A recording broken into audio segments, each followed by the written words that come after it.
Çağımızın önemli hastalıklarından biri olan horlama ve uyku apnesinin artık tedavisi çok daha kolay. Kişinin kendi ağız yapısına uygun yapılan bir protezle bu sorundan kurtulmak mümkün. Uykuda nefes güçlüğü çekiyor ya da horluyorsanız artık bir çaresi var. Horlama alt ve üst solunum yollarının tıkanmasıyla ortaya çıkıyor. Daha da kötüsü ileriki aşamada uyku apnesine dönüşüyor. Artık her iki rahatsızlığın da çözümü var.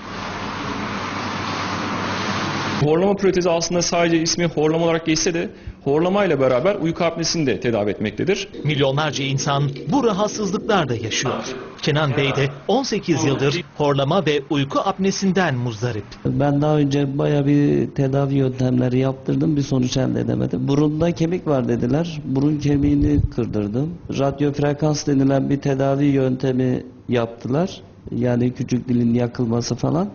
Hatta bayağı da bir acılı, 2-3 hafta yemek yemedim. Horlama protezi kişinin ağız ve çene yapısına uygun hazırlanıyor. Sadece gece kullanılıyor. Protez alt ve üst dişlere oturarak alt çeneye biraz önde ve biraz aşağıda bir konum veriyor ve arka soluk yolunu açarak horlama ve uyku apnesini engelliyor.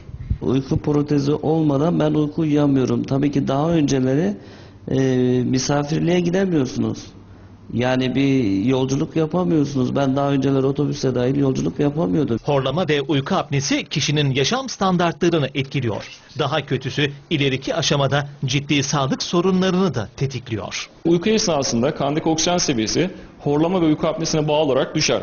Ve kalp de bu düşüşü karşılamak için normalden daha fazla çalışmaya zorlanmaktadır. Ve buna bağlı olarak da taşikardi, aritmi, hipertansiyon gibi ciddi kalp rahatsızlıklarına kadar götürebilmektedir.